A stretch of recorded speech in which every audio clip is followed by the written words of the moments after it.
Joe, you ever gotten a grill up to 675? Yeah, I gotten the egg that up that high before. It gets hot. Schaefer, you ever gotten a grill up to 675? No, sir. Maybe about 500 is about as high as I've gone. Yeah, I think I peaked out at about 550, 600.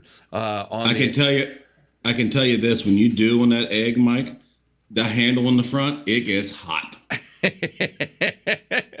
Well, Colonel, very hot. Well, Colonel and I had with these beautiful ribeyes, and they were like this thing, like inch and a half thick. And I was like, well, at 675, what do you think, King Dude? 60 seconds each side. I'm like, I think it'll probably take a little longer than that.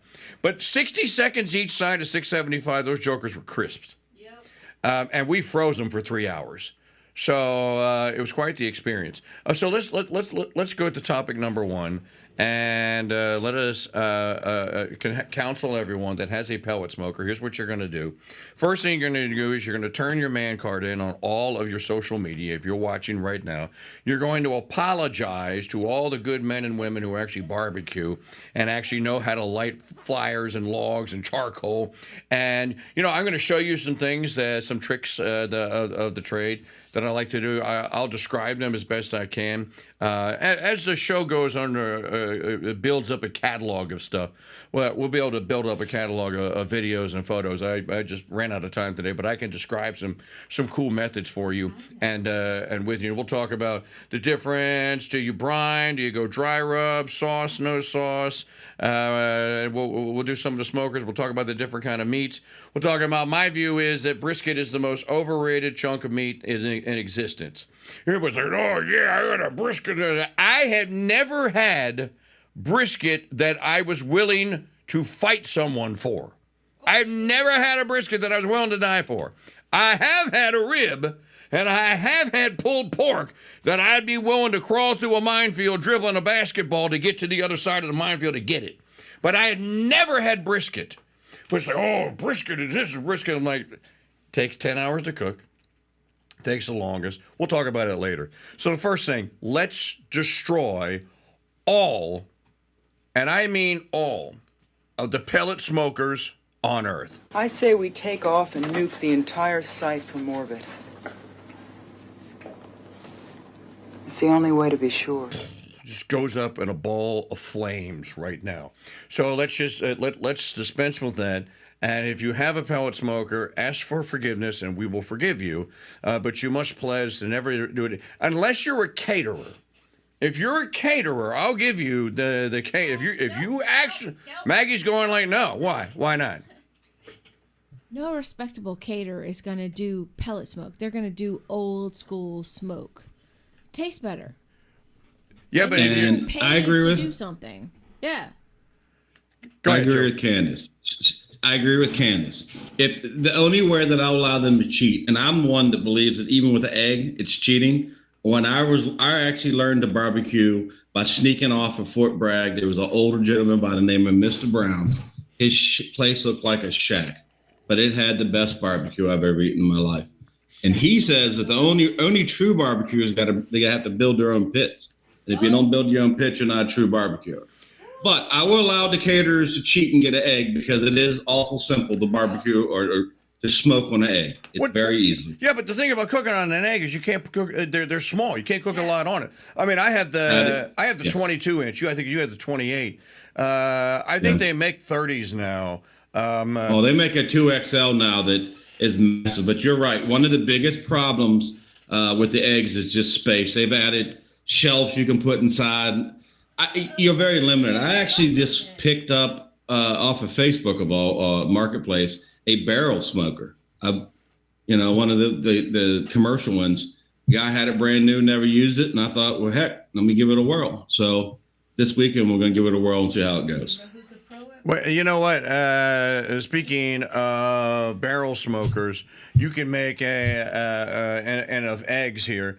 I did bring a little piece of video for us tonight, having to do with the big in a green car and pretend to drive, like I had to pretend to be impressed by Quagmire's new big green grill. This is the largest high-performance ceramic cooker available, Peter. NSF certified. Ah, yeah, cool. I'm starving. When do we fire this thing up? Fire this thing up? Get a load of this guy. You don't just fire it up. You slowly bring it to temperature. Okay. When do we put the burgers on? Burgers? Are you hearing this? You don't put burgers on a grill of this quality, Peter. I've been brining a heritage breed chicken for 3 days. Then can we put that on? Yes, at midnight when it's reached temperature. Then why am I here now? Because I need your help to move the grill a single inch.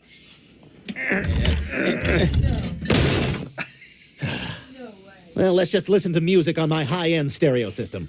Nice. Let's crank it. Crank it? You hear this, clown? I only use it to listen to podcasts. Today on The Moth, how a single pair of shoes reunited two sisters.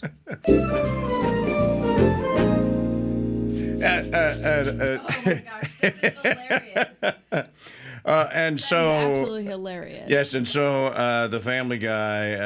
I have to retrieve a password, Maggie. So you're just going to have to deal with the small screen for just a moment here. Put it on you, so don't do anything. Okay, so and egg. I have to tell the story of my egg was in my front lawn, outside my front garage, and it weighs 400 pounds, 350 pounds, whatever it weighs. And I was trying to, I wanted to move it to the backyard. Move it to the backyard. So you had to go through at least, how many yards is that? I mean, that's excessive. You had to go from the front all the way to the back. And that joker is freaking heavy. And it's fragile. So Very fragile. It's fragile. So I was very worried about this transportation with, men who had been, kind of consuming alcohol at that point. Well, I hadn't been consuming alcohol that morning, exactly. No, because it was early in the morning that day. But I'll tell you that I managed to move it, guys. I moved it from the front to the back. And you know how I did it? Take a guess how I did it. Somebody. Please tell me you put logs down and just rolled it along the logs. Fence boards. I had two wheels on a fence. I had two fence boards, and I'd roll it 5 feet, and then I'd stop, and I'd get 2 more fence boards, and I'd go 5 more feet. And it didn't matter that it was on fence board because it was on grass. The fence boards were on grass. So it was still a total and royal pain. But I finally, ultimately, got it all the way to the backyard, and there it sits, and it's been there ever since here. Okay, so I haven't seen anyone in the chat room confess that they use a pellet smoker.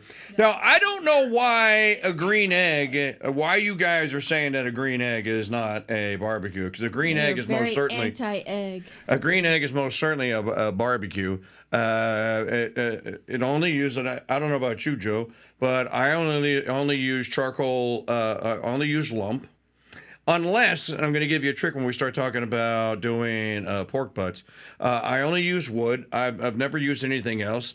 I use chunk wood of pecan, chunk wood of cherry or apple, and I keep a little bit of hickory around, and get a little bit of hickory chips. Is this just for pork? Like a pork butt, or what are you talking about? Just in general, like? No. You use it. The wood that you use is in general. However, it may depend on also on what you're cooking here. So we should go through the prep You step. have to think about like a chick wandering into the area here. Like, what are you using, and what types of meat are you using this on? So Crusader Greg says in the Throwdown Stadium chat room that you need mesquite. Dude, I'm with you. I don't know if you guys, Schaefer, you ever use mesquite? You're about 600 miles from where it grows. It is a very southern wood. Have you ever used it? Not yet. I mean, I've had friends that have used it, but I've never used it myself. No. You can get hickory. You probably get hickory up there. Yeah. He's in New Hampshire, by the way. I should put Schaefer 13, New Hampshire. Joe, you use mesquite. What's your favorite smoke wood? I use a lot of mesquite. If I'm doing, it all depends on what I'm smoking. Chicken does better with a lighter smoke, an apple or pecan. pork butt, mesquite. I agree with you. I'm not a big fan of a brisket. I think it's a waste of time. There's so many other really good meats that can be barbecued. Chicken is the most underrated, in my opinion. We started using your new chicken mamu, and it's a whole different level. Like, I don't know how to even just go buy a case, put it on all your chicken stuff. It's fantastic. But chicken, I believe, is probably the most underrated barbecue meat there is. And then my butts, most of you guys have already eaten some of what I've made. Okay, so let's slow walk to some of this. You got a lot to cover here. Okay, we nuked from more of it. We nuked the pellet smoker. And again, even if you are catering, there are guys that run barbecue shops. There's a guy that just opened one up right down the street from here, and I saw him working on it. He had his friends out there, and they worked on it. It was an old barber shop that was on like one of those old sheds that you get from the Mennonite people, and they haul it out there on a trailer. A mom-in-law shed that's got a door on it and a couple of windows. It was an old barber shop, and they had plumbing in there. And apparently the old barber dude retired, and this dude bought it. And out the side of the barbershop, he built a lean-to, and then a window inside, so he could kind of take care of his customers both inside and through the window. And then he built his barbecue area.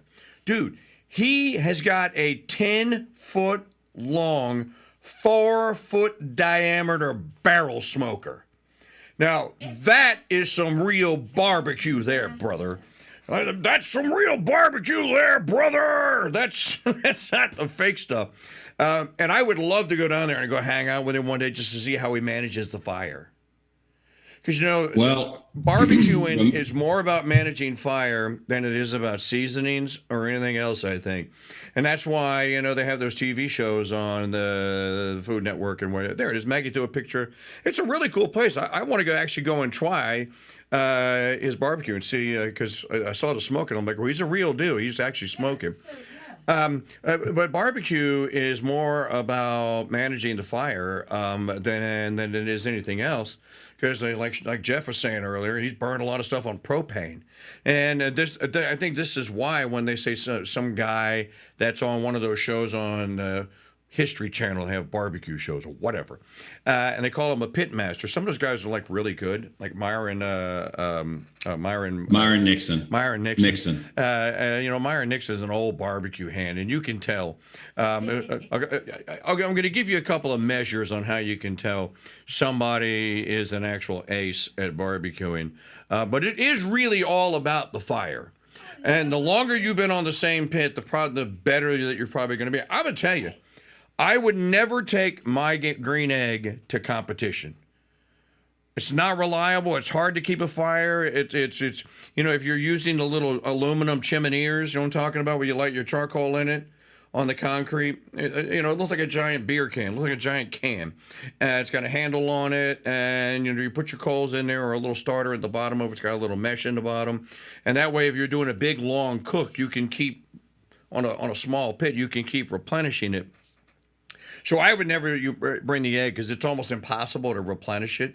I would use my 22-inch Weber. I got a Weber barrel. That joker, I've gotten 12 hours out of one wood stoke on that. 12 hours. So first throwdown rule about barbecue is it's all about the fire. So obviously, if you're using propane, it's all about the knob. It's all about managing the knob. But some propane cookers you could still get wood chips into. Can you get wood chips in yours, Shaffer? No, I can't get any wood chips in mine. I know I had a dual propane and charcoal grill not too long ago, and that sucker, before I even got to use the charcoal side, really getting used to using it, it just rusted out on me. So had a smoker attachment ready to go, and thing rusted out on me. So I replaced it with another propane because something about keeping those fires. It's not easy to do. And it's definitely I couldn't even get a fire started to begin with, honestly. So it's definitely a trade that takes some skill and time. So you do have a smoker, an actual smoker? I did, but I Rarely even got to use it. So Joe, outside of your big green egg, do you have anything else that you grill on, or is there just the egg these days? I have an egg and I have a barrel cooker. So I told you I met Mr. Brown and got to know this gentleman down outside Fort Bragg. And like most of these old barbecuers, they got some of the saddest stories. Man lost all of his family, didn't have anybody left to. So I started sneaking out base, and he told me, hey, no more sneaking off base. You got to stay online. But as soon as you get a pass, come on out here. So I went out and sat down and talked to him. And next thing you know, I was going out there on my days off, smoking with him, teaching me all the tricks. And before I left Bragg, he made me build my own pit. And the U.S. Army shipped that pit all over the world for me. And the only reason I have an egg is I patched that joker up and welded it back together. It looked like a patch quilt. It was terrible. So I walked into a local business. As you know, there's some barbecue businesses out there, and they sold a variety of offset smokers. And I went in to buy another offset smoker because that's all I knew, Mike, a big barrel offset fire pit. And that's all I knew. And the gentleman that owned it said, because I said, I need a smoker and I need a grill. I need both of them. And he's like, well, why don't you buy an egg? And I said, well, what's an egg? And he explained it to me. And I said, man, that's really expensive for some fancy looking egg that weighs a ton. And he said, I tell you what, you take it home, you keep it for 90 days. If you don't like it, I'll come pick it back up, give you your money back or your money towards whatever offset you want. And that's how I ended up with an egg. And anybody in the Crusader chat there saying that an egg is not a smoker is wrong. I can get just as much flavor in that egg as I can in an offset. 100%. And Mike, I do disagree with you on one thing on the egg. I can get 14, 15 hour smokes out of that by filling it up. Well, you got to remember, I got a small one.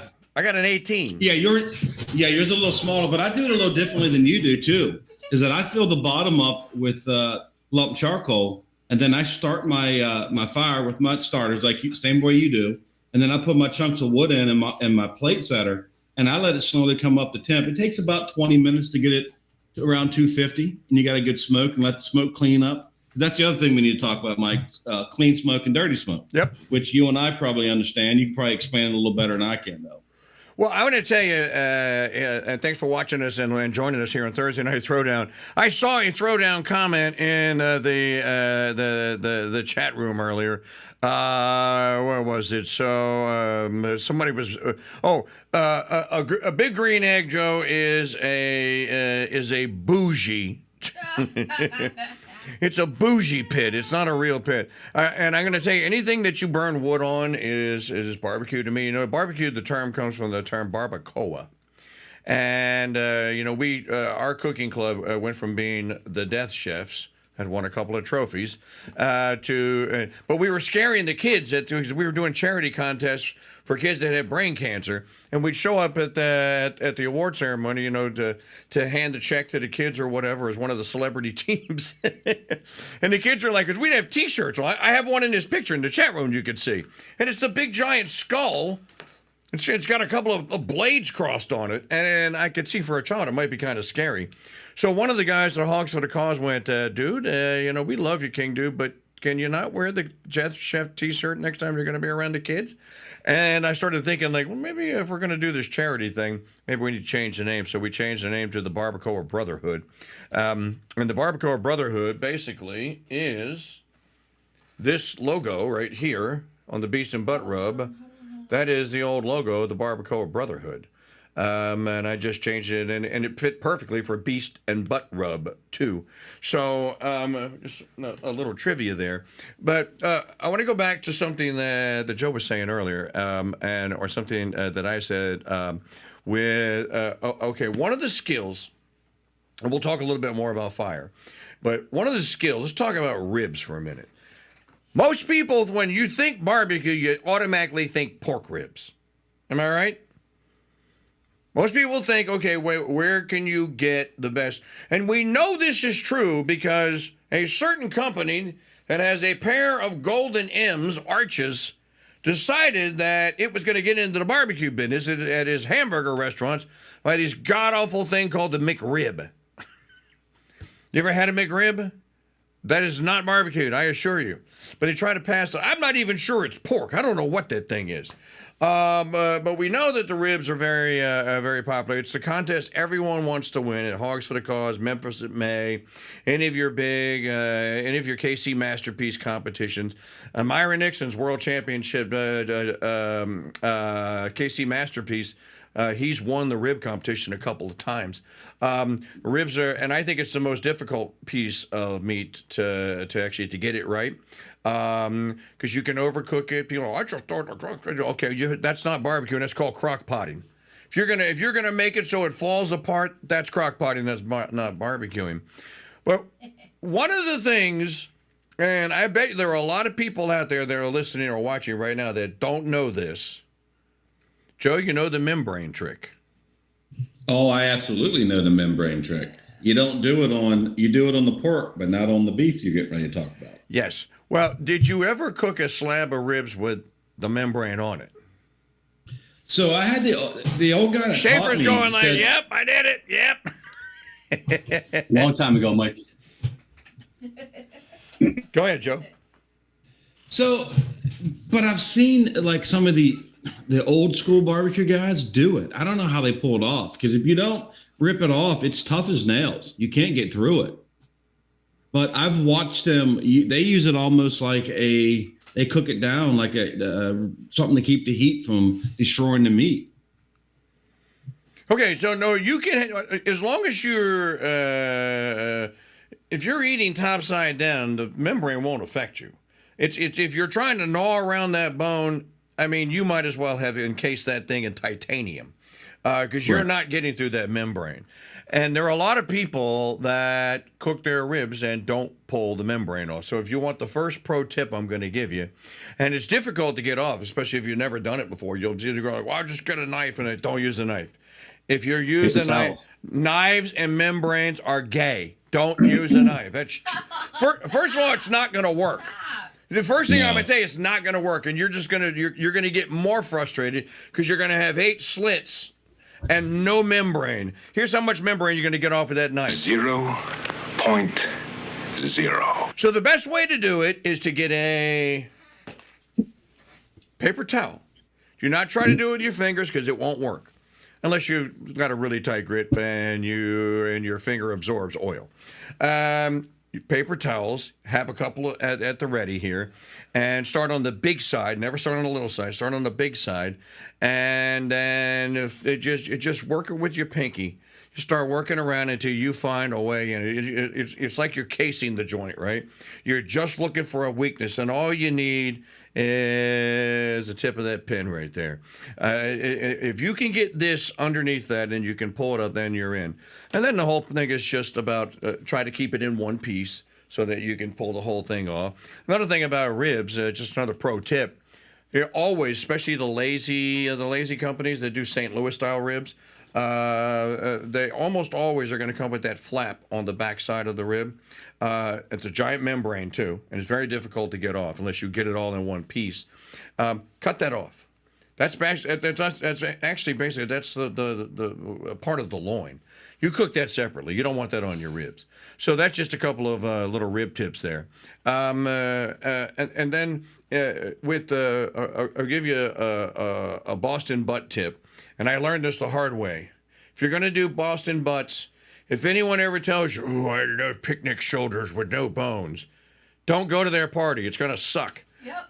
You cannot 8-hour cook a picnic roast on a barbecue pit without a bone in the middle of it. All you're going to do is make it a basketball. It is not going to be good. It doesn't matter what you inject it with. You cannot it's fine if you want a crock pot, a picnic roast without a bone. You can do that. No, you can absolutely do it, but you're not going to barbecue it, and it's never going. You're never going to get it up to 195 and get it to shred. I can do that crap in an Instapot in 30 minutes. Super pot works too. So there's a couple of little tips, and we've won. I got a couple of trophies laying around here somewhere from the they're in storage from the. We've won the pulled pork competition twice. We've won 2 of them, and I can tell you that it's all about the fire. It's about the fire and the temp, and it's just about just having a little bit of knowledge. Don't let anybody tell you this. Joe, you do pulled pork? Well, yeah, you've eaten my pulled pork down at the Crusade. I've made it every year I was there. Oh, that's right. So what's your magic tip to get it to shred? Patience and time. The one thing, you and I had a discussion last week because I had family over and I ran out of my injection I usually use. So I used some apple cider vinegar and apple juice and did that. Turned out just fine. Who would have thunk it?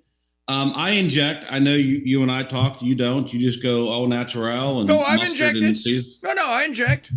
Do you inject most of the time, or do you just you don't? Okay, it's going to depend. If I have enough time and enough foresight, and I did what I call a tangy brine, which you can only brine that thing for about 45 minutes to an hour because they'll start cooking it. So my tangy brine's got 3 kinds of vinegar in it. It's got melted sugar, vinegar, a little Worcestershire sauce. But if I brine it a little bit, it's going to have more sugar. It's going to have salt. If I brine it a little bit, then I'll shoot it up with the brine. Yeah, but I brine and then I pat dry a little bit. Mustard, got to have a binder. Mustard is the best. And all I use, I'll be completely honest, all I use anymore is your beast and butt rub because it's just a perfect blend of sweet and spicy. I coat that jickle all the way around till you can't see anything. And then I let it sit for about a half hour. And then I'd lightly fix any areas that didn't adhere very well. Get the smoker up to 250. And mine, I always put a water pan in. I like moisture in my pit. And then I stick that Joko in there and I cook it to about 170, 175. And at that point, I pull it off. I wrap. And when I wrap, I plastic wrap and aluminum wrap. Sometimes I'll add a little honey, local honey, and a little bit of brown sugar in there. And then I cook it to about 210. And then I pull it off, let it sit for another 15, 20 minutes. And then by that point, you're pulling out the bones will just falling right out through it. And you can pretty much shred it in, an 8 to 10 pound butt in about 3 minutes because it falls apart so easily. So you said you go to 210. I go to 210. I found that to be the right place. I've been using the hogs that I get by my local farmer for the last 8 years. They taste well, and I just found that 210 for me is about right. Schaefer 13, do you do pork butt? Do you do pulled pork? I'm going to should pass on this, but I'm a crock pot pulled pork guy, unfortunately. Thank you, Schaefer. Thank you, Yeah. Shaffa. One thing, I put a pork butt in my Instapot, and I would say 2 hours after the fact, all my herbs, beast and butt rub, of course, garlic, onions, boom, ready-made dinner. No, it's good. And it tastes delicious. I'm not knocking I'm not going to knock the crock pot or the super pot or the Instapot or the stink pot or whatever that you would got. be hazardous for your health. Oh, Scott Resnick has joined the Throwdown. What up, bro? Not too much. Well, you know, your Standing right at the tavern. your hectic Thursday is over. So, Yeah. pull up to the bar, pour yourself a nice one, and join the convo. I know this guy right here is a big barbecuer. I just had to join to give a solid harumph to everything I heard because you guys were all solid in what you were saying. Well, let me ask you, Mr. Harumph, because I'm going to disagree with Joe on this. So we're going to have a throwdown on this. I don't go. I go to 190 on my butt, and then I wrap and I reserve, and I'll temp it a little while later. It'll probably be at like 195, 197, and that is the perfect. It will not pull at 185. It will. Correct. It will pull at 195. So, Right. What's your tip? I'm about similar. I go about 180 and I'll wrap them. And sometimes I'll get lazy and I'll just let them go all the way to 190 and then I'll pull them and then I'll let them rest in a warmer for overnight, depending on when I need them. It depends on what my schedule is. So, Joe, But- you going all the way to 210? Are we getting pulled pork or are we getting pork jerky? no, it's No. Oh, first of all, that's it. I'm getting on a plane. I'm coming down to see you. I'll be at the studio in the morning. Easiest to do. I mean, you really have to. I've seen it turned into pork jerky, but I mean, 210, you're probably still fine. It's Mr. Resnick, you've watched me. You and I have manned the pit. I've experienced the Joe Beeman pulled pork. Yeah, I've had it. a real man can barbecue on anything. I barbecued on a big pit that I ain't ever seen. Pork. I just need the drippings from the Joe Beeman pulled pork, and I would be happy with that. I just give me a straw and let me in the corner, and I'd be good. Yeah, Mike. When I listen, and I'm being honest. When I unwrap that thing, that joker has so much juice in it that it just falls apart. It never dries out. Now, I understand where you're coming. Now, if you cooked it to that temperature without wrapping, it'd be beef jerky or pork jerky. But you have to wrap it. Congress a couple of years ago, the pork you did, Joe, Mm-hmm. put them in the pans, you wrapped them up, you covered them up, and that was very good. And the juice, it was phenomenal. You had a phenomenal drippings pan from that pulled pork. The juice is the magic. Yeah, it was good. Drippings pan has so many meanings. I'm not gonna touch any of that. We're talking about barbecue. Now, Stand on barbecue. Now another thing, and butt is obviously a favorite meat around here. And I was messing with Joe earlier. I've had his pulled pork, and it's good. It's very good. You may not be able to get to 210 though at a contest because you only got 7, maybe 8 hours. And I don't know how many hours beyond because to get to one, if I'm doing 250, 275, and I got a 9 to 12 pounder. 8 hours is the best I've done. 8 hours is some days if it's a 1 day contest, you've only got 1 day. You get there, they inspect you at 6 o'clock and you start at 7. You got turned in at 4. So it's possible. It's possible. You may have to just cook at a higher temp, faster to get. What temp are you cooking at, Mike? I do mine around 250, 275. Yeah. That's what I'm saying. But if I know I'm at a contest and I'm going to back time it out 9 hours. If turn-ins at 4, then we're on Hunkaletta, Mississippi. We're on at 7. I think I ciphered that right with my Jeffro Bodine education.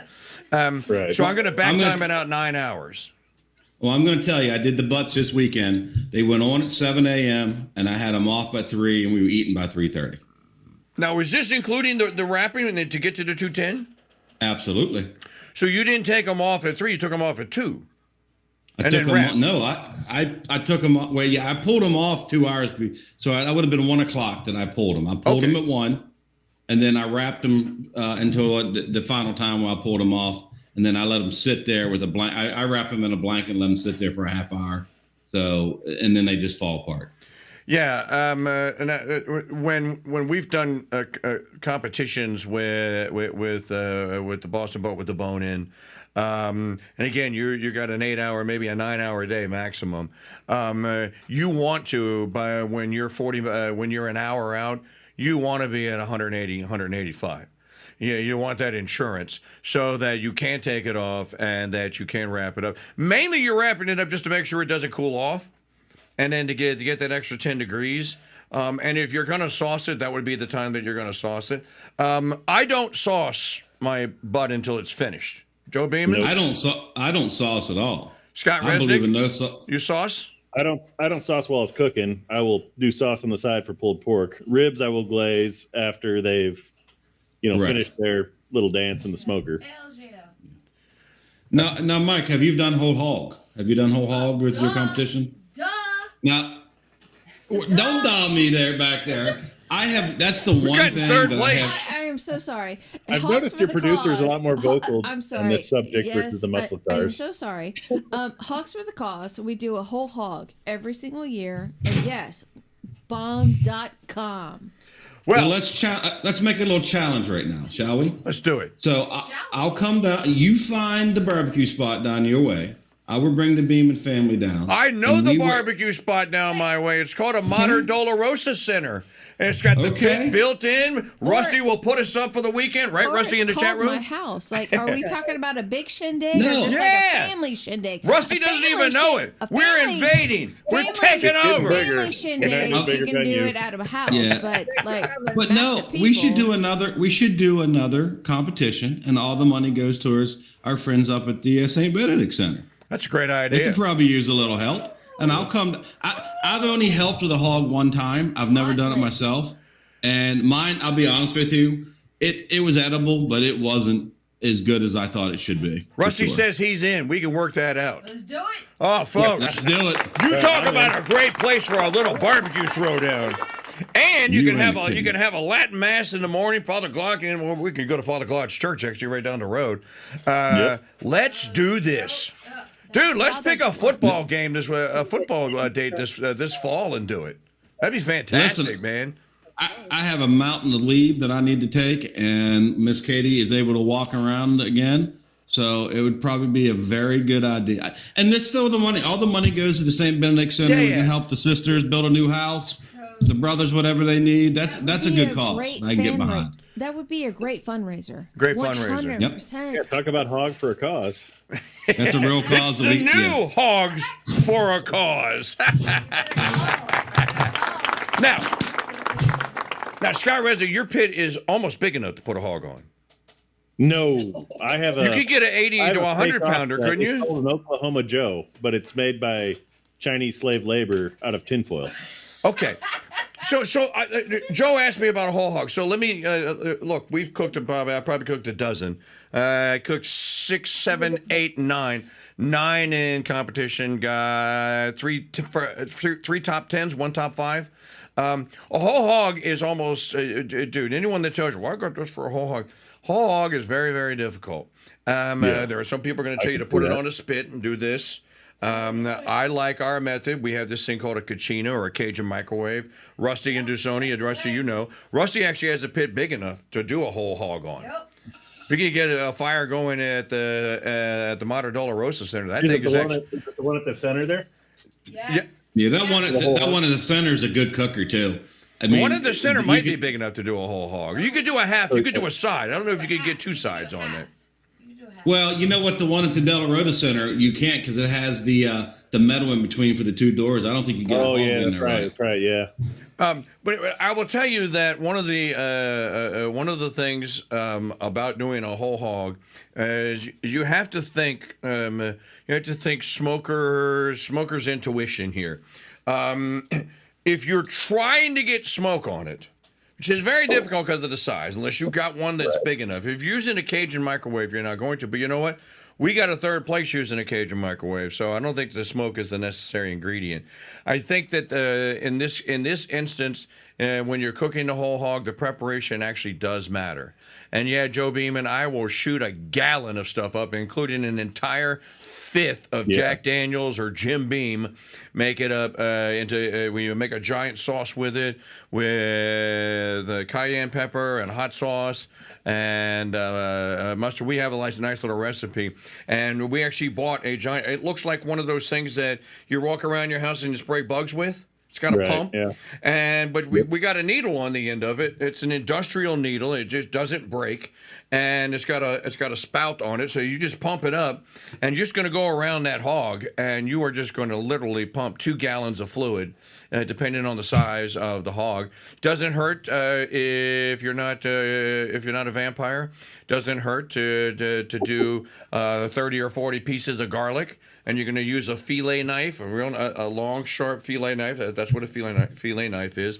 And you're going to carve little indentions, and you're going to take you want to get your garlic down into slivers. And for extra credit, if you have a time and you think about it far enough in advance, roast your garlic. Roast it and let it cool. And throw a little beast and butt rub on it and roast it. Your thing with the whole hog is moisture, is you want to try to keep it in. So which is why most guys, they don't want to cook it with the rib side down. You want to cook it rib side up, which is why the Cajun microwave is probably Rusty and Dusoni. Have you ever worked with a Cajun microwave? I think that they were. So what it is, it's a wooden box. A Kachina. Well, actually, we stole it from the Cubans. It's a wooden box that's lined with galvanized steel or aluminum or whatever, and then on the top of it, it has a grate. Maggie, can you find a picture of a Kachina and throw it up in the chat room, please? And then you have a grate on the top. Your fire is actually on the top. Yes, so your heat, it sounds like the laws of thermodynamics, but it does work because you only have about this. You only have this far to go. So they sell them on Amazon. Yeah. How thick is that? Yeah. But your heat's going to go down. I have found that is the best way to cook a hog. And we also found, and I'm going to give you guys a pro tip. Yeah. Shot for 13. Where'd you get that? That's a good pick. That's exactly what I'm talking about. Now, that's a fancy one there. That dude, that's not a $105 variety that you get at Winn-Dixie down the street. That's a $400. That's a nice one there that Maggie put in there. But I will tell you, you see, look at the one that Maggie just put in there. See how they scored? Okay, that's skin side up. See how he scored the back? So that is so that you can cut cracklings off of that. But I'm going to tell you how you do this, guys. If you ever want to try this at home, kiddies, and you've never done a whole hog and you get one and you have a Cajun microwave or whatever your heat source is, you want to scald the skin side the first hour and a half, 2 hours. Yep. At the beginning, before your fat starts rendering out, you want to cook that meat. You want to cook that skin. And then you're going to flip it over so that your rib side is facing your heat. And you're not draining. So however you accomplish that, that's your goal. So you're going to cook the skin will hold the juice, right? After you flip it. So you're talking about self-basting too. Is what you're going after. Well, you can throw some baste in there if you want, but I figure that's why you flipped it over so that the fat will render down through the meat. Yes, exactly. So you want that so you're going to crisp that skin up, and you're basically making almost like a skillet that you're cooking it in, and then with your heat coming down, which is why I say the Cajun microwave is probably you're creating a heat box, right? Because your coals, like on the outside of that picture that I'm showing right now, you see the flat area with the coals. You put that on top, so that's the heat source on top of that, right? And you don't need to get fancy with that. And that's one of those instances where you'll be using that portable chimney that I was talking about. That basically looks like this, except it's made out of galvanized, and it's probably this tall and this wide. And you put a little starter pack in the bottom of it, light it, and throw your coals in there. And it will, you have a fresh supply of coals to throw on top of your pig. But I want to go back to something that we were talking about earlier when we were talking about the big green egg and just barbecuing in general, and about how you said you could get 12 hours out of your egg. The most I've ever gotten out of mine was 6.5, 7. And I can't take credit for this. Actually, the mayor of Dusonia, who's in the chat room, Rusty's son-in-law, Ross, came up with an idea, and he put it in one of the signal chats. You guys might have seen it. I think it was in the men's tea party. And you can buy these round briquettes. I think they're Kingsford. They're not square now. They're round. And you can buy these round briquettes. And what he did was, and if you got enough in the bottom, if you have enough circumference in your pit, what you can do is you start in the middle with your fire source, and you make a snake. You basically make kind of like a circle in the sand as it goes out. You make that, and if you space it far enough out, what it does is it burns in a circle. And so if you space it out right and you've got those briquettes, Ross said he got 8 hours or 10 hours out of his, and he didn't have to refire it. So that's one little trick that we can pass on. I tried it in my egg, and it works, but you can't. But those round briquettes are that big, so I only use the Kingsford ones, the small ones. And that's when I got the 6.5, 7 hours. That's how I did it. And I didn't put anything else in. And I very meticulously made that little snake. And then along the way, after you get it built, here you put a little cherry, here you put a little pecan, here you put a little apple. You stack your smoke wood so you get a constant smoke on it. So that's one trick if you're rather than just building a whole fire in the center, which will work. So when you got your 8 hours, how did you do it? In your egg. I fill the bottom just full. I don't do the chimney start. I don't do any of that, Mike. I fill it up to the top of the second ring inside. I'm talking about the separates the two eggs. I fill it up. I stick my starter log in there. I get it going. I put the same thing you described with the briquettes. Yep. I do it with the smoke wood. If I want to add a couple different, I smoke it out in a circle so you get the smoke all the way through.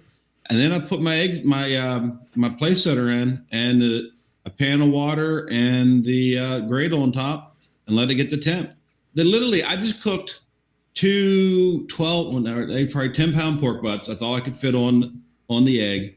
And then when I got done the next day, Katie and I had steaks on the charcoal that was still left in the bottom of it. So I can get some really long smoked. I've done a brisket on it. It went through I cooked the whole brisket without running out of heat or running out of charcoal. I just don't like brisket enough to spend that much time on it. But I've done it. You know what it is? It's almost like guys love you're going to get the cowboy ribeye. I agree with Joe on the brisket. So you got the ribeye bone this big sticking out the back of the steak, and it's like this, and it's we're really man now. Look at that. A cowboy ribeye is okay. I've had a couple of them. They look fantastic. If you can find a really good butcher, or if you know somebody that really knows how to fillet a cow and can actually get you a really nice, perfect fillet, a backstrap, right? Your ribeyes where they're supposed to go, and then your New York strip where it's supposed to go, and then maybe even he can cut you 6 inches of porterhouse. The cheap cut is called, they call it a T-bone. You don't want a T-bone. You want a porterhouse. Because a porterhouse... I had one last night. It was National Filet Day. Filet Day. So let me remind you. Remember when you guys came up and we got them 2-inch thick porterhouses that we got? You mean the ones that were still cooking yesterday? Yeah. The one that Katie, the kids, and Candace split one between them. But no, I became really good friends with that butcher now. By the way, that was a nice butcher shop. Delicious. Yeah. By the way, good barbecuing requires good butchering. Yeah, TKD was like, "Oh, this many inches," and he was like, "Yeah, okay, let's do it." Because he was thinking, I just got to cut these steaks and I get to go home. Yeah, but they were very good eating. But I became, over the years, I've gotten to know that gentleman very well, and he's one of us. I just told him the other day. I said, here's the website. Listen to this guy. You'll fit right in with the rest of us. But yeah, good steak is where it's at. Have you ever had chuck steaks, Mike? Have you ever tried those? Chuck steaks. Did a guy named Chuck cut them, or is it called a chuck steak? No, so remember the ribeye comes out and the chuck roast begins where the ribeye is. Yes. So instead of cutting your rib roast out, you can cut them into steaks. And all it is the lower end of the ribeye. They're half the price and they're just as good. In fact, if you get the right ones, you can get better fat in them than you can in a ribeye. Well, kiddies, we're just about out of time, so I'm going to go ahead and pour my my ceremonial drink. By the way, guys, I have discovered this Texas bourbon here. This is a really, really nice. Rusty, you would love this. I don't know if you got it at that local shop that you got down the street, but I get this at the Piggly Wiggly. They sell this for $49 a bottle at Total Wine. I get it for $35 from my boy Travis at Piggly Wiggly. And I found it's the Texas bourbon. And, of course, it's 5 rules about bourbon, guys. It doesn't have to be made in Bourbon County. That's all BS. Whoever these guys are, they know what they're doing. This is a really nice bourbon. As a matter of fact, I look forward to some other things coming out from this distillery here. But before we get out of here, because we were going to talk about rubs versus marinade. Joe, do you ever marinade? Like, not brine, marinade. On steaks, I do sometimes. Okay. But as far as other than that, no. I mean, I brine chicken and all my poultry gets brined, of course. And if you're going to barbecue chicken, if you don't brine it, then you're disqualified. You might as well be a pellet smoker. So get out. And longer is better. The longer you can go, the better it becomes. Okay, so I guess I'll just see myself out. I've cooked chicken without brining it. You must have some dry chicken. If you're in a hurry and you forgot, but you don't do it on purpose. You don't go, I'm just going to cook chicken and I'm not. Yeah, I buy the chicken on the way home and That's right. Fast cock it and I dry brine it for an hour and a half, throw it on the smoker and run like hell. What is this dry brine you speak of? Now we only have a minute. You put a lot of salt on it and you let it sit in the refrigerator, and it draws moisture out, makes the skin a little crispier, and the meat absorbs the sodium, and it still tastes good. I'm gonna have to try it. I've done the dry brine on my steak. I do it with wings just because I like crispy skins on the wings, and smoking is not conducive to crispy skins. Well, hot smoke is. Yeah, hot is, but you're not smoking then, you're cooking. If you can get Joe Beam at 650 degrees for your wings for the last 30, 45 seconds, you can get you some we can get you some crispy screen. We can crisp your skins and smelt your metal. Wow, yeah, that's right. We can set a fire too. All right. So we left a lot of stuff on the table here. An hour flew. I don't know who won this. This Is like a 3-hour subject. It is. I don't know. Well, we'll revisit it because we just kind of scratching the surface here. It's just a Thursday night hangout, the Thursday night throwdown. It was a little bit of throwing down.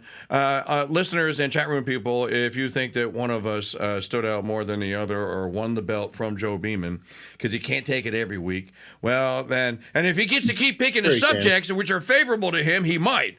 So it might be having to be me and Schaefer and Resnick. It might be 3-on-1. If Beeman keeps the belt, because somebody is going to have to tag team this guy and take the belt away from him. But you can vote in the chat. Joe his own show. We gotta do episode 2. You can vote in the chat room tomorrow at crusadechannel.com/chat. So I think that we actually are out of time. I want to thank Jeff Schaefer, Scott Resnick, Joe Beeman, Rusty in the chat room, Maggie for producing, and Philip, and Cuzzy, and Jesse Putnam, and Vincent Pittsburgh, and I'm probably going to leave some people out here. Scrolling back up through. Philip, and let's see here. And all of you for hanging out with us. We do this every Thursday night. I think you see this is kind of laid back. There's no pressure. Anyone that wants to come and hang out in the room, we can have up to 6 guys. Yeah, Schaefer's saying, come on, bring it on. More. Bring it on. I'm just here to give Joe competition. It ain't much, but I'm here. Oh, we got it. There it is. There it is. Okay, so until we'll see you tomorrow for Free Phone Friday, folks. God bless you, Merry keep you, and happy barbecuing. Good night. I am a real American. Fight for what's right. Fight for your life.